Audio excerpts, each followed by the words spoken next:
சகலமும் அவராலும் அவர் மூலமாயும் அவருக்காகவும் இருக்கிறது.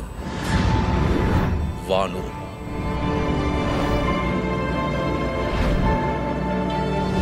பூதரத்தோர்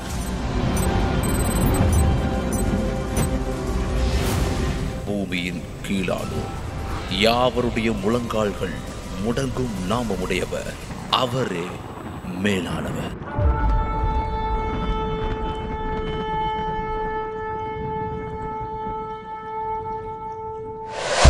அதிசயம் டிவி நேயர்களே, ஆண்டவராகிய இயேசு கிறிஸ்து நாமத்தினாலே உங்கள் யாவருக்கும் அன்பின் வாழ்த்துக்களை தெரிவித்துக் கொள்கிறேன். இந்த நாளிலும் ஆண்டவர் நமக்கு கொடுத்துக்கிற வார்த்தை பிரசங்கியின் புத்தகம் 3ஆம் அதிகாரம் 11ஆம் வசனம். பிரசங்கி 3:11 முதல் பகுதி. Ecclesiastes chapter 3 verse 11a. அவர் சகலத்தையும் அதினதின் காலத்திலே நேர்த்தியாய் செய்திருக்கிறார். அவர் சகலத்தையும் அதினதின் காலத்திலே நேர்த்தியாக செய்திருக்கிறார். இன்றைக்கு தேவன் நமக்கு கொடுத்திருக்கிற வார்த்தை, அவர் சகலத்தையும் அதினதின் காலத்திலே நேர்த்தியாய் செய்திருக்கிறார். நம்முடைய தேவனை குறித்து சொல்ல வேண்டுமானால் அநேக நாமங்கள் நம்முடைய தேவனுக்கு சொல்லப்பட்டிருக்கிறது. இந்த வேதத்திலே அநேக காரியங்களை நாம் ஆல்ரெடி அதை தியானித்திருக்கிறோம். அநேக செய்திகளை அதை குறித்து நாம் கேட்டிருக்கிறோம். இந்த நாளிலே நம்முடைய தேவனை குறித்து சொல்லப்பட்டிருக்கிற ஒரு வார்த்தை என்னவென்றால், அவர் சகலத்தையும் அதினதின் காலத்திலே நேர்த்தியாய் செய்கிறவர் அல்லது செய்தவர். இங்கே பார்க்கிறோம், அவர் சகலத்தையும் அதினதின் காலத்திலே நேர்த்தியாக செய்திருக்கிறார். அது ஒரு இறந்த காலத்தை குறிக்கிறது. ஆண்டவர் எல்லாவற்றையும் ஏற்கனவே செய்து முடித்து விட்டார். ஆமென். நம்முடைய வாழ்க்கையில் அநேக காரியங்கள் நடந்து கொண்டிருக்கிறது, நடந்தது, இனி என்ன நடக்குமோ அப்படிங்கிற ஒரு கேள்விக்குறியோடு நம்ம இருக்கிறோம். ஆனால் வேதம் சொல்கிறது, சகலத்தையும், இந்த உலகத்தில் என்ன சம்பவம் நடக்கணுமோ அதையும், நம்முடைய வாழ்க்கையில், நம்முடைய குடும்பத்தில், நம்முடைய ஊழியத்தில், நம்முடைய பிஸ்னஸில், நம்முடைய வேலைகளில் என்ன நடக்கணுமோ அதையும் அவர் ஏற்கனவே செய்து முடித்து விட்டார். ஆமென். அதனால் என்ன நடக்கும், எப்படி நடக்கும் அப்படின்னு ஒரு பயமோ, ஒரு கலக்கமோ, ஒரு திகிலோ, ஒரு கேள்விக்குறியோ நமக்கு இருக்க வேண்டிய அவசியம் இல்லை. ஏனால் ஏற்கனவே அவைகள் எல்லாமே திட்டமிடப்பட்டு விட்டது. தேவன் ஏற்கனவே அதை செய்து முடித்து விட்டார். என்ன பிரதர், ஏற்கனவே செய்து முடித்தார்னா இனிமேதானே எல்லாமே நடக்க போகுது அப்படின்னு நீங்கள் கேட்கலாம். வசனம் என்ன சொல்லுது நம்ம பார்க்கலாமா? சங்கீதம் 31:15.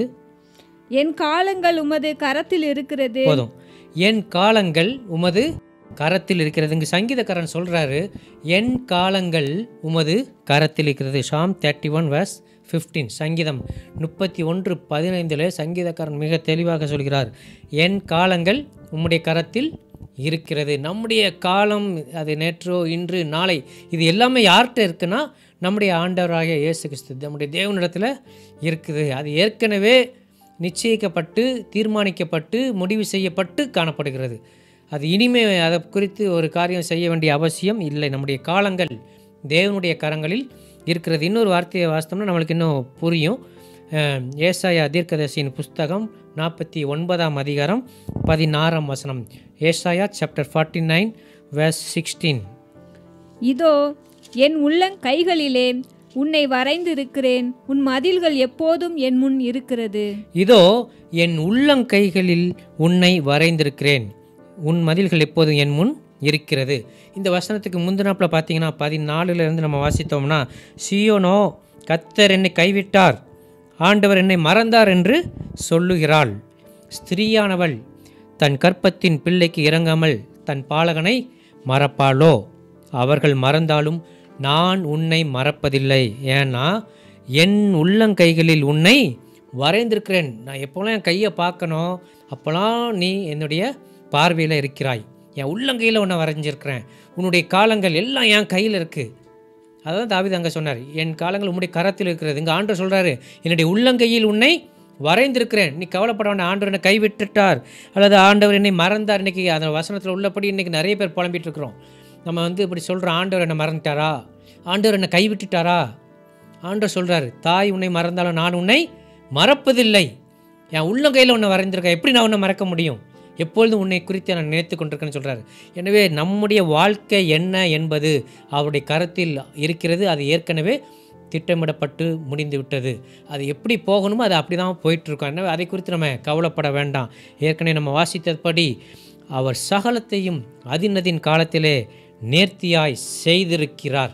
அதை செய்து முடித்து விட்டார். ஆல்ரெடி எல்லாவற்றையும் நேர்த்தியாக செய்வார். நம்ம நினச்சிட்ருக்கலாம் ஏதோ லேட் ஆகுது அல்லது தாமதமாகுது, இல்லாட்டி தவறான நேரத்தில் நடக்குது, இப்படிலாம் நம்ம அறிவுக்கு எட்டுன மாதிரி நம்ம யோசித்து கொண்டிருக்கலாம். ஆனால் ஆண்டவர் எதையுமே தாமதப்படுத்துகிறவரும் அல்ல, அதை டிலே பண்ணுறவரும் கிடையாது. அவர் நேர்த்தியாய் அதினதின் காலத்திலே நேர்த்தியாய் சரியாய் செய்கிற தேவன். அந்த டைம் வரும்போது அந்த காரியம் நடந்து தான் ஆகும். ஆண்டவர் முன் குறித்தது, அவர் திட்டமிட்டது, உங்களுடைய வாழ்க்கையில் எதுவாக இருந்தாலும் அது நடந்தே தீரும். என்னோட கூட திருப்பிக் கொள்ளுங்கள். எஸ்தர் எழுதின புத்தகம், எஸ்தர் புத்தகம் 6ஆம் அதிகாரம் 1ஆம் வசனம் வாசிக்கலாம். அந்த ராத்திரியிலே ராஜாவுக்கு நித்திரை வராதபடியினால் கால வர்த்தமானங்கள் எழுதியிருக்கிற நடபடி புஸ்தகத்தை கொண்டு வர சொன்னான். அது ராஜ சமூகத்தில் வாசிக்கப்பட்டது. அந்த ராத்திரியிலே ராஜாவுக்கு நித்திரை வராதபடியினால் கால வர்த்தமானங்கள் எழுதியிருக்கிற நடபடி புத்தகத்தை கொண்டு வரும்படி சொன்னான். அது ராஜ சமூகத்தில் வாசிக்கப்பட்டது. எஸ்தர் என்ற அந்த புத்தகத்தை குறித்து நாம் எல்லாரும் நன்றாக அறிந்திருக்கிறோம். அதில் முதல் 2 அதிகாரத்தில் பார்த்திங்கன்னா அங்கே வஸ்தி என்ற ஒரு ராஜாத்தி இருந்தார்கள். அவர்களுக்கு பின்பதாக அடுத்த ராஜாத்தி தெரிந்தெடுக்கப்படுகிற ஒரு நாட்கள் வருகிறது. நம்முடைய காலங்கள் அவருடைய கரங்களில் இருக்கிறதுன்னு சொன்னேன். அதுக்கு தான் சொல்கிறேன், அந்த எஸ்தர் என்ற ஒரு ராஜாத்தி அங்கு தயார்படுத்தப்படுகிறாள். அவர் ராஜாத்தியாக தேர்ந்தெடுக்கப்படுகிறாள். இது எல்லாமே ஏதோ சடனாக அன்னைக்கு நடந்த ஒரு விஷயம் கிடையாது. அது தேவனுடைய சமூகத்தில் தேவனால் ஏற்கனவே முன்குறிக்கப்பட்டது. வஸ்தி என்ற அந்த ராஜாத்தி அந்த விதமாக நடந்து கொள்ளவும், அவளை அங்கிருந்து நீக்கவும், புதிய ஒரு ராஜாத்தியை ராஜா தெரிந்து கொள்ள வேண்டிய சூழ்நிலையும் இது எல்லாம் ஏற்கனவே திட்டமிடப்பட்டு தேவனால் அனுமதிக்கப்பட்டது. இன்றைக்கி நம்ம நடந்துட்டுருக்கலாம். நம்ம எஸ்தர் அன்னைக்கு நடத்திருக்கலாம். ராஜாத்தி ஆகும்னு குட்டி தாயை இழந்து விட்டார்கள், தந்தையை இழந்து விட்டார்கள், தன்னோட பெரியப்பாட்டை வாழ்ந்துட்டுருக்குறாங்க. ஒரு வித்தியாசமான ஒரு சூழ்நிலை. தாய் தகப்பனற்ற ஒரு குழந்தையாக, ஒரு பெண்ணாக வளர்ந்து வருகிற ஒரு நாட்கள். ஆனால் ஆண்டவர் அவளுக்கென்று வைத்த ஒரு நாள் ராஜாத்தியாக இருக்க வேண்டியது. அந்த ராஜாத்தியாக அந்த எஸ்தர் ராஜாத்தி வருவதற்கென்று தேவன் ஒரு நேரத்தை குறித்து வைத்திருந்தார். அந்த நேரம் வரும்போது அதை தேவன் செயல்படுத்துகிறார். ஸோ அதுக்கப்புறம் எஸ்தர் ராஜாத்தி தேர்ந்தெடுக்கப்படுறாங்க. அதே போல் இப்பொழுது நம்ம வாசிக்க கேட்டபடி ராஜாவுக்கு நித்திரை வராதபடியினால், ஏன் தெரியுமா, அங்கே மொர்தெக்காய் என்ற ஒரு மனிதனை ஒரு உயர்ந்த ஸ்தலத்திலே கொண்டு வரும்படியாக தேவன் முன் குறித்திருக்கிறார். மொர்தெக்காய் பற்றி நல்லா தெரியும், எஸ்தருடைய பெரியப்பா. அப்போ அவங்க என்ன பண்ணுறாங்க, அந்த ராஜாவினுடைய அரண்மனையில் ஒரு சாதாரண வேலை பார்த்துட்ருக்கிற ஒரு நபர் தான். ஒரு வேலை அவர் வாட்ச்மேனாகவோ அல்லது ஒரு சாதாரண ஒரு வேலையை தான் அவர் செஞ்சிட்ருக்க, மிகப்பெரிய ஒரு பதவியில் இருக்கிற நபர் கிடையாது. ஆனால் ராஜாவினுடைய அரண்மனையில் வேலை செய்கிற ஒரு பணியாள். அப்போ இவரை எதிர்த்து அங்கே வாசித்தோம்னா ஆமான் என்ற ஒரு நபரை நம்ம பார்க்கிறோம். ஆமான் ராஜாவினுடைய சமூகத்தில் ஒரு அதிகாரியாக, ஒரு பெரிய அதிகாரியாக காணப்படுகிறார். தன்னை வணங்கும்படியாக சொல்லுகிறார். அதை மொர்தெக்காய் நிராகரிக்கிறார். அதனால் மொர்தெக்காயும் அவரை சார்ந்த குலத்தையும் முழுமையாக அழித்து விட வேண்டும் என்று ஆமான் அங்கு திட்டம் தீட்டுகிறார். இன்றைக்கி காலகட்டத்தில் என்ன நடக்குதுன்னா, ஆமான் என்ன சொல்கிறாரோ அதெல்லாம் ராஜா கேட்டுட்ருக்கார். ஸோ ஆமான் என்ன சொன்னாலும் அது நடக்குது. அப்புறம் ஆமானுக்கு மொர்தெக்காயின் நிமித்தம் அல்லது மொர்தெக்காயினுடைய அந்த குலத்தின் நிமித்தம் ஒரு பெரிய ஒரு பயம் உண்டாகுது. இவங்களை இப்படி விட்டாங்கன்னா நம்மளை ஏறி மேய்ஞ்சிருவாங்க, நம்மளை நாளைக்கு மட்டம் தட்டி நம்மளுக்கு மேலே வந்துடுவாங்க அப்படிங்கிற ஒரு பயத்தில் இவங்க இந்த குலத்தையே, அந்த யூத குலத்தையே நிர்மூலமாக்கணும் அல்லது அவளை சங்காரம் பண்ணணுங்கிற ஒரு நிலைமைக்கு அங்கே ஆமான் திட்டமிடுகிறார். ஸோ இங்கே அப்படிப்பட்ட ஒரு சூழ்நிலையில் தான் கடவுள் என்ன செய்கிறார், அந்த ராஜாவுக்கு தூக்கத்தை, நித்திரையை தடை செய்கிறார். பார்த்தீங்களா, அந்த ராத்திரியில் ராஜாவுக்கு நித்திரை வராதபடியினால், ராஜாவுக்கு ஏன் நித்திரை வரல தெரியுமா, இந்த ஆமானுடைய செயல்களை மாற்றணும், மொர்தெக்காய் அங்கே கொண்டு யூதர்களை காப்பாற்ற வேண்டும். தேவன் தம்முடைய பிள்ளைகள் மேல் நோக்கமாக இருக்கிறார். அவர்களை என்றைக்கு பார்த்துட்டு தான் இருக்கார், அப்படியே விட்டுற மாட்டார். இன்றைக்கி நம்முடைய நாட்டில் நடக்கிற சம்பவங்கள், நிறைய ஆமான்கள் இன்றைக்கி எழும்பி தேவனுடைய பிள்ளைகளுக்கு விரோதமாக செயல்பட்டு கொண்டிருக்கிறார்கள். அரசாங்கத்தில் இருக்கிறாங்க, அதிகாரத்தில் இருக்கிறாங்க. எப்படி ஒரு ஆமான் அன்னைக்கு இந்த யூத சமூகத்துக்கு விரோதமாக எல்லா விஷயங்களையும் செய்தாரோ, அதே போல் இன்றைக்கும் ஒரு சிலர் தேசத்திலே கிறிஸ்தவத்துக்கு விரோதமாக மற்ற காரியங்களுக்கு விரோதமாக செயல்பட்டு கொண்டிருக்கிறார்கள். ஆனால் இங்கே என்ன நடந்துச்சோ அதுதான் நம்முடைய நாட்டிலையும் நடக்கும், எல்லா இடங்களையும் நடக்கும். அது வரலாறு, ஹிஸ்ட்ரி ரிப்பீட்ஸ் அப்படின்னு சொல்லுவாங்கள்ல, அது திரும்ப நடக்கும், நடந்தே தீரும். அதே அரசாங்கத்தில் தான் இந்த ஆமான் இருந்தப்பல, அதே அரசாங்கத்தில் தான் இந்த மொர்தெகாய் இருந்தார். ஆமான்களை நிர்மூலமாக்கவும் மொர்தெகாய் எழுந்து வரவும் ஒரு நேரம் உண்டு. அந்த நாட்கள் வரும். ஆமென். நம்முடைய தேசத்தில் அது நடக்கும். இன்றைக்கி நடக்கிற விஷயங்கள் பார்த்தால் ஆமானுடைய நாள் போல் போயிட்டுருக்கு. ஆனால் அதுக்கப்புறம் ஒரு நாள் வரப்போகுது. யாருடைய நாட்கள்? மொர்தெகாயினுடைய நாட்கள் வரப்போகுது. எஸ்தர் ராஜாத்தினுடைய நாட்கள் வரப்போகிறது. அன்னைக்கு இந்த குலத்துக்கு ஒரு சமாதானமும் சந்தோஷம் மகிழ்ச்சியும் கிடைக்கப் போகிறது. ஆமென். அதை எதிர்பார்க்கணும். நம்ம அதை எதிர்பார்த்து கொண்டிருப்போம். இன்றைக்கி நடக்கிறத வச்சு இவ்வளோதான் முடிவு பண்ண வேண்டாம். டைம் இருக்குது, அதுக்கு ஒரு நேரம் இருக்குது.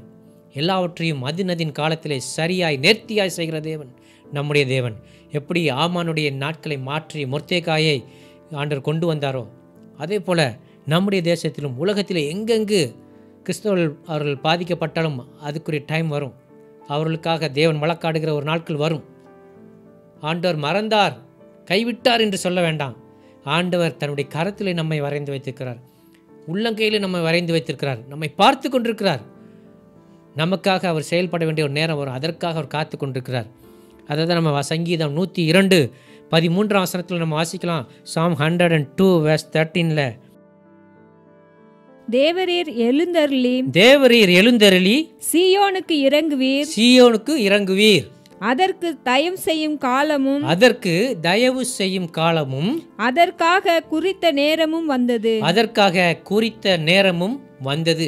இன்னைக்கு ஆண்டவர் உங்களை பார்த்து சொல்கிற வசனம் இதுதான். தேவரீர் எழுந்தருளி சீயோனுக்கு இறங்குவீர், அதற்கு தயை செய்யும் காலமும் அதற்காக குறித்த நேரமும் வந்தது. உங்களுடைய வாழ்க்கையிலே நீங்கள் எதிர்பார்த்து கொண்டிருக்கிற அந்த நன்மையான காரியங்கள் நடக்கிறக்குரிய நாட்கள் வந்து விட்டது. ஆமென். அதுதான் ஆண்டவர் இன்னைக்கு சொல்கிறார். உங்களுக்காக குறிக்கப்பட்ட நாள், உங்களுக்கு தயை செய்கிற நாள், உங்களுக்காக குறித்த நேரம் வந்து விட்டது. இதுவரைக்கும் நீங்கள் கஷ்டப்பட்டிருக்கலாம். இதுவரைக்கும் உங்களுடைய நாட்களை திரும்பி பார்த்தா அது சோகம் நிறைந்ததாக, துக்கம் நிறைந்ததாக, சமாதானமற்றதாக, மகிழ்ச்சியற்றதாக இருந்திருக்கலாம். ஆனால் ஆண்டவர் இன்றைக்கு உங்களுக்கு சொல்கிறார், உங்களுக்காக குறிக்கப்பட்ட அந்த நாள் வந்துவிட்டது. ஆமென். உங்களுக்காக குறிக்கப்பட்ட நாள், உங்கள் தலையை உயர்த்துகிற ஒரு நாள், உங்களுக்கு மகிழ்ச்சியை கொடுக்கிற ஒரு நாள், உங்கள் வாழ்க்கையை புரட்டி போட போகிற ஒரு நாட்கள், ஒரு திருப்புமுனை நாட்கள் அது வந்துவிட்டது. எப்படி அன்றைக்கி ஆமானை மாற்றி மொர்தெகாயை கொண்டு வந்தாரோ, அங்கே பார்த்தீங்கன்னா எஸ்தர் புத்தகம் மீண்டும் நம்ம பார்க்கலாம். ராஜாவுக்கு தூக்கம் வரலை. தேவன் அவருடைய தூக்கத்தை கெடுத்து அவர் என்ன பண்ணுறார்? இந்த ஞாபக புஸ்தகத்தை எடுத்து வாசிக்க சொல்கிறார். திரும்ப வாஸ்தவமா எஸ்தர் 6:1. அந்த ராத்திரியிலே ராஜாவுக்கு நித்திரை வராதபடியினால் கால வர்த்தமானங்கள் எழுதியிருக்கிற நடபடி புஸ்தகத்தை கொண்டு வர சொன்னான். அது ராஜ சமூகத்தில் வாசிக்கப்பட்டது. அப்படி வாசிக்கப்படும் பொழுது அங்கு ஒரு பாயிண்ட் வருது. என்னன்னா, மொர்தெகாய் ராஜாவை ஏற்கனவே காப்பாற்றியிருக்கிறார். ஆனால் மொர்தெகாய்க்கு அதற்காக எதுவும் செய்யப்படவில்லை. உடனே ராஜா கேட்கார், என்னப்பா அதை வாசிக்கும்போது ராஜாவுக்கு விரோதமாய் அங்கு ஒரு சதி பண்ணுறாங்க. அதை கண்டுபிடித்து மொர்தெகாய் அறிவித்து ராஜாவை காப்பாற்றுகிறார். அது எழுதப்பட்டிருக்கிறது. இன்னும் அதை பார்த்து ராஜாவுக்கு ரொம்ப சந்தோஷம். ஓகே, மொர்தெகாய் என்னுடைய உயிரை காப்பாற்றிருக்கார். சரி, அவருக்கு அதுக்காக என்ன பண்ணோம்? ஒன்றுமே பண்ணலை. யோசித்து பாருங்கள். அன்னைக்கே அவருக்கு ஏதாவது ஒன்று பண்ணியிருந்தா இன்றைக்கி இந்த யூத குலத்துக்குரிய ரட்சிப்பு வந்திருக்காது. ஒருவேளை நீங்கள் செஞ்ச நன்மைக்கு பதில் செய்யப்படவில்லையா? அதுக்குரிய நேரம் உண்டு. எப்படி மொர்தெகாய்க்கு ஒரு நேரம் வந்துச்சோ, அதன் மூலமாக ஒரு பெரிய ரட்சிப்பு யூத குலத்துக்கு வந்துச்சோ, அதே போல் உங்களுக்காக அந்த நேரம் வரும்போது இன்னும் ஒரு பெரிய ஒரு அற்புதத்தை, ஒரு அதிசயத்தை, ஒரு ரட்சிப்பை தேவன் தேசத்திலே ஜனங்களுக்காக, உங்கள் மூலமாக, சமுதாயத்துக்காக, குடும்பத்துக்காக, ஊழியங்களுக்காக கட்டளையிடுவார். மொர்தெகாய்க்கு எந்த ஒரு பிரதிபலனும் செய்யப்படவில்லை என்று சொல்லப்பட்டதும் ராஜா அவருக்கு ஏதாவது செய்யணுங்கிறாரு. யாரை வச்சு செஞ்சார்? மொர்தெகாய்க்கு விரோதமாக மொர்தெகாயை தூக்கிலிடும்படியாக 50 அடி உயர தூக்கு மேடையை செய்த அதே ஆமானை வைத்து, அதாவது அவனுக்கு விரோதியாக இருந்தவனை வைத்து அவனை தேவன் உயர்த்துகிறார். ஹல்லேலூயா. ஆண்டவருடைய கிரியை நம்முடைய புத்திக்கு எட்டாதது. நம்மளால் அதை புரிந்து கொள்ள முடியாது, அறிந்து கொள்ள முடியாது. நம்ம நினச்சிட்டு இருப்போம், இவர் மூலமாக நம்மளுக்கு உதவி வருமா, இவர் மூலமாக நமக்கு உதவி வருமா. நீங்கள் நினைக்காத ஒரு ஆள் மூலமாக தேவன் உங்களை சந்திப்பார், உங்களை உயர்த்துவார், உங்கள் விரோதி மூலமாக கூட செய்வார். இதை தான் அங்கே செஞ்சிருக்கார். மொர்தெகாயை விரோதித்தவன், மொர்தெகாயை வேண்டாம் என்று வெறுத்தவன், அவனை கொலை செய்யவும் அவனுடைய சமுதாயத்தையே அவனுடைய குலத்தையே அழித்து போடவும் தீர்மானித்தவன், அவனை கொலை செய்யும்படியாக 50 அடி உயர ஒரு தூக்குமேடையை உருவாக்கி வைத்திருந்தவனை கொண்டு ராஜ சமூகத்திலே ராஜாவுக்கு அடுத்த ஒரு ஸ்தானத்தை கொடுத்து அவரை உயர்த்துகிறார், கனப்படுத்துகிறார். அவனை கொண்டே கனப்படுத்துகிறார். அதுதான் ஆண்டவருடைய செயல். நாம் நினைக்க முடியாது, நம்மளால் அதை புரிந்து கொள்ள முடியாது. இப்படிலாம் ஆண்டவராக செய்ய முடியுமா? முடியும். இன்னும் உங்களை யார் விரோதிக்கிறாங்க, உங்களுக்கு விரோதமாக யார் பேசுகிறாங்க, இல்லை நம்முடைய சமுதாயத்துக்கு விரோதமாக யார் செயல்படுறாங்க, அவங்களை கொண்டே தேவன் நமக்கு ஒரு பெரிய ரட்சிப்பை கட்டளையிடுவார். ஆமேன். அவர்கள் வாயால் நம்மை போற்றச் செய்வார், நம்மை உயர்த்த செய்வார், தேவனுடைய நாமத்தை மகிமைப்படுத்த செய்வார். அடுத்தபடியாக வேதத்தில் இன்னொரு அதே போலவே ஒரு சம்பவத்தை நம்ம பார்க்கலாம். தானியேலின் புத்தகம் 2ஆம் அதிகாரம் 1ஆம் வசனம். Book of Daniel chapter 2 verse 1. Nebuchadnezzar ராஜபாரம் பண்ணும் 2ஆம் வருஷத்திலே நெபுகாத் நேச்சார் சொப்பனங்களை கண்டான். நேபுகாத் நேச்சார் சொப்பனங்களை கண்டான், அதனால் அவனுடைய ஆவி கலங்கி அவனுடைய நித்திரை கலைந்தது. இங்கு ஒரு சம்பவத்தை பார்க்குறோம். அங்கு நம்ம இதுக்கு முந்தின சம்பவத்தில் பார்க்கும்போது ராஜாவுக்கு தூக்கம் வரலை, அவர் எந்திச்சு நிற்கிறாரு. அங்கே ஒரு யூதர்களுக்கு ஒரு பெரிய ரட்சிப்பு, ஒரு பெரிய தலையிலாக ஒரு யூட்டனே அங்கே நடக்குது, ஒரு டேர்னிங் பாயிண்ட். அங்கே அநேக சம்பவங்கள் நடக்குது. அன்றைக்கி நைட்டு வரைக்கும் வேறு சம்பவம் நடந்துட்டு இருந்துச்சு. அடுத்த நாள் விடியும் போது சம்பவம் எல்லாம் காரியங்களாம் மாறுதலாய் முடிந்ததை நம்ம பார்க்குறோம்.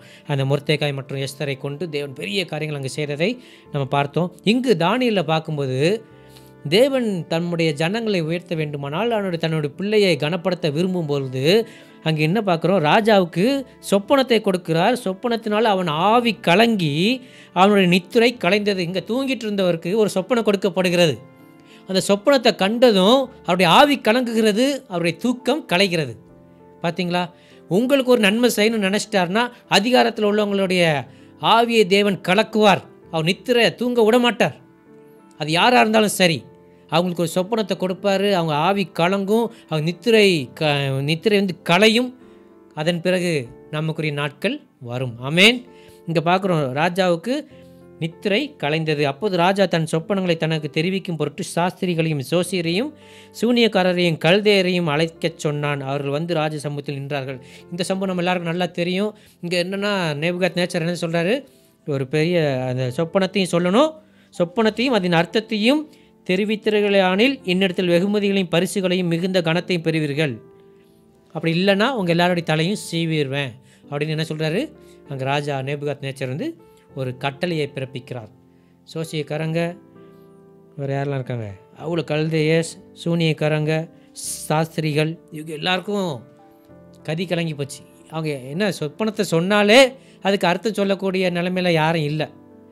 ஆனால் இங்கே சொப்பனத்தையும் சொல்ல மாட்டாராம், சொப்பனத்தை சொல்லி அர்த்தத்தையும் சொல்லணுமா. ஒரு விந்தையான ஒரு சம்பவம். ஆனால் இது ஏன் கொண்டு வரப்பட்டது அப்படின்னு பார்த்தீங்கன்னா, தம்முடைய தாசனாகிய தானியேலையும் அவனோடு சேர்ந்த அவன் நண்பர்களையும் தேவன் அங்கே கனப்படுத்துகிற நம்ம பார்க்கிறோம். ராஜாவுக்கு அடுத்த ஸ்தானத்தில் கொண்டு வரப்போகிறத நம்ம பார்க்குறோம். அடிமையாக கொண்டு வரப்பட்டவர்கள் தான். அவள் தனியாக வச்சு வளர்த்துட்டு வராங்க. கொஞ்சம் வாலிபர்களை பிடித்து வைத்து அவர் ராஜ சமூகத்தில் வேலை செய்கிறதுக்காண்டி அடிமைகளாக கொண்டு வரப்பட்டவர் தான் தானியேலும் அவருடைய நண்பர்களும் மற்றவர்களும். ஆனால் அடிமையாக இருந்த தானியேலை எப்பொழுதும் தேவனை நோக்கி இடைவிடாமல் ஜெபித்து கொண்டிருக்கிற தன்னுடைய தாசனை, தினமும் 3 பேரை பலகணிகளை திறந்து வைத்து தேவனை நோக்கி பார்க்கிற தம்முடைய தாசனை கனப்படுத்தும்படியாக, உயர்த்தும்படியாக, ராஜாவுக்கு அடுத்த ஸ்தானத்தில் கொண்டு வரும்படியாக தேவன் தீர்மானிக்கிறார். அவங்க நாட்டில் எப்படியோ வாழ்ந்திருக்கலாம், ஆனால் இன்றைக்கி அடிமையாக வேறொரு நாட்டில் இருக்கிறார். நினச்சிருக்கலாம் என்னடா அடிமையாக இருக்கோமென்ட்டு. இன்றைக்கி நம்ம சூழ்நிலை அப்படி காணப்படுதா? ஒரு அடிமைத்தனம் போன்ற ஒரு சூழ்நிலையா? நான் முந்தி எப்படியோ இருந்தேன், இன்றைக்கி இப்படி இருக்கிறேன். நான் திருமணத்துக்கு முன்னாக இப்படி இருந்தேன், இப்போ என் வாழ்க்கை மாறி போச்சு. அல்லது நான் இதுக்கு ஆண்டரை ஏற்றுக்கொள்ளும்னா கூட எப்படி இல்லாமல் இருந்தேன், இன்றைக்கி ஆண்டரை ஏற்றுக்கொண்ட பிறகு என் பிரச்சனை இவ்வளோ பிரச்சனையாக இருக்குது. தானியேல் கூட என்னடா நம்ம ஒழுங்காக தானே ஜெபம் பண்ணுறோம், நம்ம ஆண்டரை தினம் தேட தானே செய்கிறோம், ஏன் இப்படி நமக்கு நடக்குது? தானியேலை போல் ஆனாலும் அவர் விடலை, ஆண்டவரை தேடுவதை அவர் விடவில்லை. அவர் அறிந்திருந்தார், தேவனை நன்றாகவே சரியாகவே அறிந்திருந்தார். என்ன சட்டங்கள் தேசத்தில் போடப்பட்டாலும் அதை கண்டு கொள்ளாமல் தேவனுக்கு கொடுக்க வேண்டிய கனத்தை தேவனுக்குத்தான் கொடுத்தார். எந்த ஒரு சிலைக்கோ ராஜாவுக்கோ யாருக்கும் அவர் கொடுக்கல. தானியேலுடைய இருதயத்தை தேவன் உணர்ந்திருந்தார், தேவனை தானியேல் அறிந்திருந்தார். எனவே தன்னுடைய தாசனை உயர்த்தும்படியாக, தன்னை தேடுகிற நபர்களை உயர்த்தும்படியாக, அவர்களை ராஜாவுக்கு அடுத்த ஸ்தானத்தில் கொண்டு வரும்படியாக தேவன் ஒரு நேரத்தை நியமித்திருந்தார். அதற்காக ராஜாவினுடைய தூக்கத்தில் ஒரு சொப்பனம் கொடுக்கப்பட்டது. அவருடைய ஆவி கலங்கினது, தூக்கம் கலைந்தது. தன்னுடைய பிள்ளைகளை தேவன் உயர்த்தும்படியாக எதையும் செய்வார். அதோடும் இல்லை, அங்கிருந்த தானியலோடு கூட அங்கே இருந்த அந்த ஒரு நாட்டுக்காரங்க, அந்த நாட்டு சாஸ்திரிகள், அந்த நாட்டு சோசியக்காரங்க, சூனியக்காரங்க, கல்தேயர்கள், இவங்களாம் பெரிய பெரிய அறிவாளிகள் என்று சொல்லப்படுகிறவர்கள். அவருடைய உயிருக்கு பெரிய ஆபத்து. அவங்க அவளை பற்றியும் கொல்வதற்கு கட்டளை விட்டார். நீங்கள் பதில் சொல்லனா எல்லாரையும் கொண்டுருவேன்னு சொல்லிட்டார். இன்றைக்கி இந்த தானியலை கொண்டு அவர்களுடைய உயிரையும் தேவன் காப்பாற்றுகிறதை நம்ம பார்க்குறோம். தானியல் உயர்த்தப்படுகிறார், அந்த நாட்டில் இருந்த அறிஞர்கள் அவர்கள் காப்பாற்றப்படுகிறார்கள். இதுக்கு முந்தின சமயத்தில் பார்த்தோம், எஸ்தனுடைய மற்றும் மொர்தெகாயுடைய வாழ்க்கையில் பார்க்கும்போது ஒரு யூத குலத்தை அங்கு கொண்டு வரப்பட்ட அல்லது ஒரு சாதாரண அடிமட்டத்தில் இந்த வேலையாள் மூலமாக தேவன் காப்பாற்றுகிறதை பார்க்குறோம். இங்கே என்னென்னா, ஒரு அடிமையை கொண்டு ராஜாவோட சமூகத்தில் இருக்கிற பெரிய பெரிய அறிஞர்கள், சாஸ்திரிகள், சோசியக்காரங்க, கல்தையர்கள், இவங்க எல்லாத்தையும் தேவன் காப்பாற்றுகிறார். அதே நேரத்தில் அவர்கள் எல்லாருக்கும் மேலாக தம்முடைய தாசனை தேவன் உயர்த்துகிறார். தானியலும் அவருடைய கூட இருக்க அவருடைய ஃப்ரெண்ட்ஸ், நண்பர்களும் சேர்ந்து அன்றைக்கி ராத்திரி ஃபுல்லாக தேவன்கிட்ட ஜெபம் பண்ணுறாங்க. ஆண்டவரே அதை எங்களுக்கு வெளிப்படுத்துங்க அப்படின்னு 2ஆம் அதிகாரம் 17 வாசிக்கலாம். Book of Daniel chapter 2 verse 17. தானியல் 2:17. பின்பு தானியல் தன் வீட்டுக்கு போய் தானும் தன் தோழரும் பாபிலோனின் மற்ற ஞானிகளோடு கூட அழியாதபடிக்கு இந்த மறைப்பொருளை குறித்து பரலோகத்தின் தேவனை நோக்கி இரக்கம் கேட்கறதுக்காக அவங்க எல்லாரும் சேர்ந்து ஆண்டவர்கிட்ட அன்றைக்கி நைட்டுன்னு ஜெபம் பண்ணுறாங்க. ஆண்டவர் அவளுக்கு பதில் கொடுக்குறார். அவர் மறைப்பொருளை வெளிப்படுத்தி காட்டுகிறார். நம்ம பார்க்குறோம், ராக்காலத்தில் இதை நினச்ச தானியலுக்கு மறைப்பொருள் வெளிப்படுத்தப்பட்டது. அப்பொழுது தானியல் பரலோகத்தின் தேவனை ஸ்தோத்தரித்தான். 19ஆம் வசனத்தில் தானியலுக்கு அந்த மறைப்பொருள் வெளிப்படுத்தப்பட்டது. ஆண்டவர் சமூகத்தில் போய் தானியல் நிற்கிறான். அந்தி சந்தி மதியான நேரத்தில் அதுவரை தேடிட்டு இருந்த இன்றைக்கி ராத்திரி தன்னுடைய தோழர்களோடு கூட சேர்ந்து போய் தேவனுடைய சமூகத்தில் அவன் நிற்கும் பொழுது தேவன் அவருக்கு பதிலை கொடுக்க அந்த மறைப்பொருளை அவனுக்கு வெளிப்படுத்தி காட்டுகிறார். அதை சென்று அடுத்த நாள் அவர் ராஜா நேபுகாத்நேச்சார்ட்ட சொல்லும் பொழுது அதன் மூலமாக அந்த அவரும் அவருடைய நண்பர்களும் அந்த ராஜாவில் ஞானிகள், மற்ற ஞானிகளும் எல்லாரும் தப்புவிக்கப்படுறத நம்ம பார்க்குறோம். அதன் பின்பதாக தானியல் உயர்த்தப்படுகிறதையும் அடுத்த அந்த பிரைம் மினிஸ்டர் போஸ்ட்டுக்கு அவர் வர்றார். ஸோ தேவன் நீங்கள் அடிமையாக இருந்தாலும் உங்களை பிரைம் மினிஸ்டர் ஆக்க முடியும். அதை அங்கே செஞ்சு காட்டிருக்கார். அவரால் கூடாத காரியம் ஒன்றும் இல்லை. நீங்கள் நினைக்கலாம் காரியம் இப்படிலாம் போய்ட்டுருக்க, மோசமாக இருக்க சூழ்நிலையை பார்த்தால் அது மோசமாக தெரியலாம், அதுக்கு நமக்கு ஃபேவர் இல்லாத மாதிரி காணப்படலாம். ஆனால் பயப்பட வேண்டாம், நமக்குன்னு ஒரு நேரம் இருக்குது. அந்த நேரம் வரும்பொழுது தேவன் அதை செயல்படுத்துவார். உங்களுக்கென்று ஒரு நேரம் இருக்குது, உங்கள் ஊழியத்துக்கென்று ஒரு நேரம் இருக்குது. குழந்தை இல்லை, அல்லது எனக்கு வேலை கிடைக்கல, திருமணம் ஆகவில்லை, ஊழியத்தில் வளர்ச்சி இல்லை, ஆத்மா கிடைக்கல, இன்னும் பலவிதமான கேள்வியோடு இருக்கீங்களா? தேவன் உங்களுக்காக குறித்த நேரம், உங்கள் தயை செய்யும் காலமும் உங்களுக்கு குறித்த நேரமும் வந்தது என்று சொல்கிறார். இதை பிடித்துக் கொள்ளுங்கள், ஆண்டோட்ட கேளுங்க. உங்களுக்காக குறித்த நேரம் வந்தது, உங்களுக்கு தயை செய்யும் காலம் வந்து விட்டது. ஸோ நேர்த்தியாய் சரியாய் செய்கிற தேவன் அதை செய்வார். ஆமேன். அடுத்தபடியாக 3ஆவதாக ஒரு சம்பவத்தை நம்ம வேதத்தில் பார்க்கலாம். இதுவும் கிட்டத்தட்ட நம்ம ஏற்கனவே பார்த்த 2 சம்பவத்தோடு ஒத்துப்போகிற ஒரு விஷயம்தான். ஆதியாகமம் 41ஆம் அதிகாரம் 1 முதல் 8ஆம் வசனத்தை நம்ம பார்த்தோம்னா, ஜெனிசிஸ் சாப்டர் 41 verse 1 to 8. 2 வருஷம் சென்ற பின்பு பார்வோன் ஒரு சொப்பனம் கண்டான். 2 வருஷம் சென்ற பின்பு பார்வோன் ஒரு சொப்பனம் கண்டான். அது என்னவென்றால், அவன் நதி அண்டையிலே நின்று கொண்டிருந்தான். அப்போது அழகும் புஷ்டியுமான 7 பசுக்கள் நதியிலிருந்து ஏறி வந்து புல் மேய்ந்தது. அவைகளின் பின் அவலட்சணமும் கேவலமுமான வேற 7 பசுக்கள் நதியிலிருந்து ஏறி வந்து நதியின் ஓரத்திலே மற்ற பசுக்கள் அண்டையிலே நின்றது. அவலட்சணமும் கேவலமான பசுக்கள் அழகும் புஷ்டியுமான 7 பசுக்களையும் பச்சித்து போட்டது. இப்படி பார்வோன் கண்டு விழித்து கொண்டான். மறுபடியும் அவன் நித்திரை செய்து 2ஆம் விசை ஒரு சொப்பனம் கண்டான். நல்ல செழுமையான 7 கதிர்கள் ஒரே தாளிலிருந்து ஓங்கி வளர்ந்தது. பின்பு சாவியானதும் கீழ்காற்றினால் தீர்ந்ததுமான 7 கதிர்கள் முளைத்தது. சாவியான கதிர்கள் செழுமையும் நிறைமேனியுமான அந்த 7 கதிர்களையும் விழுங்கி போட்டது. அப்பொழுது பார்வோன் விழித்து கொண்டு அது சொப்பனம் என்று அறிந்தான். காலமே பார்வோனுடைய மனம் கலக்கம் கொண்டிருந்தது. அப்பொழுது அவன் எகிப்தில் உள்ள சகல மந்திரவாதிகளையும் சகல ஸ்தாத்திரிகளையும் அழைப்பித்து அவர்களுக்கு தன் சொப்பனத்தை சொன்னான். ஒருவராலும் அதன் அர்த்தத்தை பார்வோனுக்கு சொல்லக்கூடாமல் போயிற்று. இங்கு நம்ம பார்க்கிறோம், நம்ம எல்லாத்துக்கும் நல்ல தெரிந்த அறிமுகமான ஒரு சம்பவம். யோசேப்பு என்ற ஒரு நபர் தேவனுக்கு தேவனால் பயன்படுத்தப்பட்ட ஒரு பாத்திரம். யோசேப்பு சிறைச்சாலையில் இருக்கிறார்.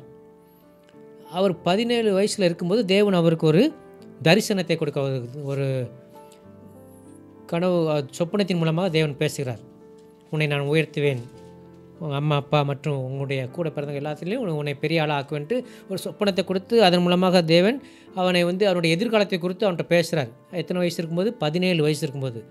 இப்போ 2 வருஷம் ஆயிடுச்சு, 3 வருஷம் ஆயிடுச்சு, 5 வருஷம் ஆயிடுச்சு, 10 வருஷம் ஆயிடுச்சு, 12 வருஷம் ஆயிடுச்சு, எதுவுமே நடக்கலை. சொப்பனத்துக்கு மாறாக தான் சம்பவங்கள் நடந்து கொண்டிருக்கிறது. யோசேப்பை அவருடைய சகோதரர்கள்லாம் கிண்டல் பண்ணாங்க, அப்புறம் அடித்து குழிக்குள்ளே போட்டாங்க, அவனை விற்று போட்டார்கள். அவங்க அப்பாட்ட போய் அவன் செத்துட்டான்னு சொல்லிட்டாங்க. அப்புறம் ராஜா பார்வோன்ட்ட வராரு. அங்கே அதுக்கப்புறம் ஒரு சிறைச்சாலையில் போட போகிறார். நன்மை செய்து அல்லது எந்த தவறும் செய்யாமல் தண்டிக்கப்படுகிறார். சிறைச்சாலையில் இருக்கிறார். சிறைச்சாலையில் இருக்கும்போதும் தான் கூட இருந்தவங்களுக்கு நல்ல வார்த்தையில் சொன்னார். தேவனுடைய கிருபை நிமித்தம் அவருடைய எதிர்காலத்தை குறித்து அவங்களுக்கு ஆலோசனை சொல்லி வழி நடத்தினார். எல்லாம் செஞ்சாலும் இவருடைய வாழ்க்கையில் எந்த ஒரு மாற்றமும் வரல. நல்ல ஒரு தேவனுடைய பயந்த ஒரு மனிதர், நேர்மையானவர், தவறு செய்யாதவர், பரிசுத்தமாய் தன்னை காத்து கொண்டவர். ஆனால் அவருடைய சூழ்நிலை பார்க்கும் பொழுது தான் கண்ட சொப்பனத்துக்கு அல்லது தேவன் அவரை குறித்து சொன்ன எல்லா காரியங்களுக்கும் மாறாக நடந்து கொண்டிருக்கிறது. அவரை உயர்த்துவார், எல்லாருக்கும் மேலாக உயர்த்துவார் என்று ஆண்டவர் சொல்லியிருந்தார். ஆனால் 10 வருஷம் ஆயிடுச்சு, 12 வருஷம் ஆயிடுச்சு, நிலைமையெல்லாம் தலைகீழாக நடந்து கொண்டிருக்கிறது. செய்யாத தவறுக்காக பொய்யாக குற்றம் சாட்டப்பட்டு சிறைச்சாலையில் தள்ளப்படுகிறார். கேவலமான ஒரு காரியத்தை கொண்டு அவர் மேலே பழி சுமத்தப்படுகிறார். ஏற்றுக்கொள்ள முடியாது. மற்றவங்களாம் அசிங்கமாக பார்ப்பாங்க. அப்படி ஒரு பழி. அதில் போய் ஜெயிலில் இருக்கிறார். அதுக்கு முன்னால் பார்த்தீங்கன்னா தான் கூட பிறந்தவங்களே அவரை குழியில் போடுறாங்க, விற்கிறாங்க. நிலைமையெல்லாம் தலைகீழாக மாறிக்கொண்டிருக்கிறது. அந்த ஒரு கண்ட சொப்பனம் நடக்குமா அப்படிங்கிறதே அது ஒரு 1% கூட அதுக்குரிய அறிகுறி இல்லாத ஒரு சூழ்நிலை. இப்படிப்பட்ட ஒரு சூழ்நிலையில் தான் அவனை, அதாவது யோசேப்பை உயர்த்துவதற்கு என்று தேவன் நியமித்த அந்த நேரம் வந்தது. அந்த நேரம் வரும்பொழுது என்ன ஆகுதுங்க? பார்வோனுக்கு ஒரு சொப்பனம் கொடுக்கப்படுகிறது. பார்வோன் சொப்பனம் கண்டு முடிஞ்சதும் அவன் மனம் கலங்கி கொண்டிருந்தது. உடனே அவன் எல்லாத்தையும் கூப்பிட்டு, அதிகாரிகள், ஞானிகள் எல்லாத்தையும் கூப்பிட்றாரு. இதுக்கு முந்தின சம்பவத்தில் நம்ம பார்த்தது போலவே யாராலும் அந்த சொப்பனத்துக்கு பதில் சொல்ல முடியவில்லை. அப்போ 9ஆம் வசனத்தை பார்த்தீங்கன்னா, ஏற்கனவே யோசேப்பினால் பயன்பெற்ற ஒரு நபர் பானபாத்திரகான், அவர் சிறைச்சாலையில் யோசேப்போடு கூட இருக்கும் பொழுது அவனை குறித்து அவன் கண்ட சொப்பனத்துக்கு யோசேப்பு அர்த்தம் சொல்லி அது அப்படியே நடந்துச்சு. ஆனால் என்ன பண்ணிட்டாரு? அவர் நல்ல ஸ்தானத்துக்கு பொசிஷனுக்கு வந்ததும் யோசேப்பை மறந்துட்டார். யோசேப்பு சொன்னால், நீ போனது என்னை பற்றி கொஞ்சம் நல்ல வார்த்தை சொல்லு. ஆனால் அவர் மறந்துட்டார். ஏன் மறந்தா தெரியுமா? இன்றைக்கி தான் அதுக்குரிய நேரம். ஆமென், ஹல்லேலூயா. யோசேப்பு உயர்த்தப்படுவதற்குரிய நேரம் இப்போ தான், இந்த 30வது வயதில் தான். ஆனால் அவர் ஏற்கனவே அதுக்கு முன்னதாகவே ஏதாவது நடந்துருமான்னு யோசேப்பு நினச்சிருக்கலாம். ஆனால் தேவன் அந்த பானபாத்திரக்காரனுக்கு மறக்க செஞ்சிட்டார். இங்கே சொல்கிறார் ஐயோ, அப்பொழுது பானபாத்திரக்காரனின் தலைவன் பார்வோனை நோக்கி, நான் செய்த குற்றம் இன்று தான் என் நினைவில் வந்தது அப்படின்னு சொல்கிறார். பார்த்தீங்களா? தேவன் அவருக்கு நினைவில் அதை எடுத்துட்டார். பானபாத்திரக்காரன் தலைவன் திரும்ப மேலே ராஜாவால் உயர்த்தப்படுறார். சிறைச்சாலைந்து விடுதலையாக்கப்பட்டு ராஜாவின் சமூகத்தில் அவர் அமர்த்தப்படுகிறார். ஆனால் யோசேப்பு செய்த நன்மையை, அந்த காரியத்தை அவர் மறந்து விடுகிறார். தேவன் மறக்க செய்து விட்டார். ஏன்னா தேவன் நியமித்த நேரம் அது அல்ல. தேவன் இப்பொழுது ஒரு பெரிய ரட்சிப்பை வருங்கால சமுதாயத்துக்கு கொடுக்கும்படியாக யோசேப்பை கொண்டு தேவன் திட்டமிடுகிறார். ஏன்னா அடுத்த 7 வருஷம் செழிப்பு, அதுக்கு அடுத்த 7 வருஷம் மகா பெரிய கொடிய பஞ்சம். இதில் எல்லாரும் மடிந்து போகுவதற்கு வாய்ப்பு அதிகம். அப்போ மக்களை காப்பாற்றும்படியாக, ஜனங்களை காப்பாற்றும்படியாக தேவன் என்ன செய்கிறாரு? யோசேப்பை அந்த நேரத்தில் உயர்த்துகிறார். அதுக்கு முன்னாவே யோசேப்பு உயர்த்தப்பட்டிருந்தால் வேறு மாதிரி போயிருந்திருக்கும். ஆனால் தேவன் அவனை குறித்து வைத்த திட்டம் நிறைவேற வேண்டுமானால் அன்றைக்கி அந்த பானபாத்திரக்காரனின் தலைவன் அவன் செய்த நன்மையை மறக்க வேண்டியது இருந்தது. தேவன் அதை மறக்க செய்தார். இப்போ சொல்கிறார், இப்போ நான் என் குற்றம் இன்று தான் என் நினைவில் வந்துச்சுன்னு சொல்லிட்டு அவர் பார்வோன்ட்டு போய் அவர் சொல்கிறார், நான் இந்த மாதிரி சிறைச்சாலையில் இருக்கும் பொழுது நான் கண்ட சொப்பனத்துக்கு அங்கே ஒரு நபர் எனக்கு பதில் சொன்னார். அவரை கூப்பிடுவோம், அவர் கடவுள் அவர் கூட இருக்கிறாருன்னு நாங்கள் அறிந்திருக்கிறோம் அப்படின்னு சொல்லும்பொழுது அங்கே பார்வோன் அவரை வரவழைச்சி இவன் அது எல்லாத்துக்கும் சொப்பனத்துக்கு அர்த்தத்தை சொல்கிறாரு. அப்போ பார்வோன் இவ்வளோத்தையும் சொன்ன, நீயே இதுக்கு தலைவராக இருந்து எல்லாவற்றையும் செயல்படுத்தணும்னு அவனுக்கு சொல்லி கொடுத்து ரேஷன் சிஸ்டம், இன்றைக்கி நம்ம வச்சுருக்க அந்த ரேஷன் கடை அன்றைக்கி தான் உருவாக்கப்படுகிறது யோசேப்பினால். அதெல்லாம் கலெக்ட் பண்ணி அதுக்கப்புறம் எல்லாருக்கும் அந்த 7 வருஷம் செழிப்புக்கு பின்னதாக பஞ்சம் வரும்பொழுது அந்த மக்கள் அனைவரையும், எகிப்து தேசத்தில் உள்ள மக்களையும் சரி, சுற்றியுள்ள நாடுகளிலும் அங்கே வந்து பண்டசாலையில் வந்து அவங்களுடைய பொருட்களை வாங்கி கொண்டு போவதை நம்ம பார்க்குறோம். அந்த ரேஷன் சிஸ்டத்தை அன்னைக்கு தான் அங்கே ஏற்படுத்துகிறாங்க. ஸோ யோசேப்பை கொண்டு ஒரு பெரிய ரட்சிப்பை அன்னைக்கு காலகட்டத்தில் வாழ்ந்த மக்களுக்கு தேவன் செய்யும்படியாக யோசேப்பை வைத்திருந்தார். அதற்காக அவர் கடந்து வந்த பாதையை பார்த்தீங்கன்னா, குழியில் கடந்தார், சிறைச்சாலையில் இருந்தார், அவமானப்படுத்தப்பட்டார். அது எல்லாற்றும் மட்டும் பொறுமையாக இருந்தார். அதன் பிறகு அதை தேவன் நியமித்த அந்த நேரம் வரும்போது சகலத்தையும் அதின் காலத்திலே நேர்த்தியாய் செய்கிற தேவன் அந்த காலகட்டத்தில் யோசேப்பை கொண்டு அந்த சொப்பனத்துக்கு அர்த்தத்தை கொடுத்து யோசேப்பை ராஜாவுக்கு அடுத்த ஸ்தானத்தில் உயர்த்துகிறார். அங்கு பார்த்தீங்கன்னா ராஜா சொல்வார், நீ சரின்னு சொன்னால் தான் ஒருத்தன் கையும் ஆட்டலாம் காலையும் ஆட்டலாம், அந்த அளவுக்கு அவருக்கு அதிகாரம் கொடுப்பார். ஹல்லேலூயா! எவ்வளோ பெரிய அதிகாரம் பார்த்தீங்களா? யோசேப்புடைய இஷ்டம் இல்லாமல் அங்கே உள்ள எவனும் கையை காலை கூட ஆட்டக்கூடாதுன்ட்டார், எதையும் பேசக்கூடாது. அந்த அளவுக்கு ஒரு பெரிய ஒரு போஸ்ட்டில் யோசேப்பை உயர்த்துகிறத நம்ம பார்க்குறோம். ராஜாவுக்கு அடுத்த ஸ்தானத்தில் அவர் வர்றார். எனவே தேவன் தம்முடைய பிள்ளைகள், இன்றைக்கி நம்முடைய வாழ்க்கையில் நம்ம நினைக்கலாம், என்னடா எல்லாம் நம்முடைய ஆண்டவர் சொன்னது ஒன்று, கொடுத்த தரிசனம் ஒன்று, ஆனால் இன்றைக்கி போயிட்டுருக்க பாதையை பார்த்தா வித்தியாசமாக இருக்குது, எல்லாம் எல்லாத்தையும் தவறான குற்றச்சாட்டுகள், தவறாக தண்டனை அனுபவித்து கொண்டிருக்கிறோம். இன்றைக்கி நீங்கள் அப்படிலாம் நினைக்கிறீங்களா? உங்களுக்கு தயை செய்யும் நேரமும் உங்களுக்கு குறித்த நேரமும் வந்து விட்டது. உங்கள் தயை செய்யும் காலம் உங்களுக்கு குறித்த நேரம் வந்துட்டுன்னு ஆண்டவர் சொல்கிறார். சகலத்தையும் அதின் காலத்திலே நேர்த்தியாய் சரியாய் செய்கிறவர். அவர் தவறு செய்யலை. உங்களுக்கு நடந்த காரியங்கள் தவறு கிடையாது, அது நன்மைக்கு ஏதுவாக தேவன் மாற்றப் போகிறார். அது எல்லாவற்றையும் அதின் காலத்தில் நேர்த்தியாய் சரியாய் தான் செய்திருக்கிறார். நம்ம பார்த்த 3 சம்பவத்திலும் தன்னுடைய தாசர்களுக்காக, தன்னுடைய பிள்ளைகளுக்காக, தன்னுடைய இன மக்களுக்காக தேவன் அதிகாரத்தில் உள்ளவர்களை கலங்கடித்ததையும், அவர்கள் தூக்கம் வரவிடாமல் செய்ததையும், அவள் ஆவி கலங்கினதையும், தூக்கம் கலந்ததையும் நம்ம பார்க்கிறோம். அவர் அப்படி செய்து நம்மை விரோதிகள் மூலமாகவே நன்மையை நம்முடைய வாழ்க்கையில் தேவன் கட்டளையிட போகிறார். ஹல்லேலூயா! எனவே யாரும் நீங்கள் பயப்பட வேண்டாம், நம்ம பயப்படக்கூடாது, நம்ம கலங்கக்கூடாது என்பதற்காக அவர்களை பயப்படவும் கலங்கடிக்கவும் செய்வார். ஆமேன். நம்முடைய நாட்டில் இன்றைக்கி நடக்கிற சம்பவங்கள், சமுதாயத்தில் இன்றைக்கி நடக்கிற சம்பவங்கள் ஒருவேளை அது எதிர்மறையாக காணப்படலாம். எல்லாம் மாறும். ஆமேன். எல்லாம் மாறும். தேவன் எல்லாவற்றையும் மாற்றி நம்மை உயர்த்தப் போகிற நேரம் வந்துவிட்டது. தேவன் சகலத்தையும் அதின் காலத்திலே நேர்த்தியாய் சரியாய் செய்கிறவர். அவர் சீயோனுக்கு தயை செய்யும் காலமும் அவனுக்கு குறித்த நேரமும் வந்துவிட்டது. ஆமேன். இந்த நிகழ்ச்சியை குறித்த உங்கள் கருத்துக்கள் வரவேற்கப்படுகிறது. எங்களுடைய முகவரி Athisayam TV, number W759 4th Avenue, Annanagar west extension, Chennai 600101. Our contact number 7358586648. உங்கள் காணிக்கைகளை அனுப்பி இந்த ஊழியத்தை தாங்க எங்களுடைய ஜிபே எண்கள் 8020420556 மற்றும் 9940288277.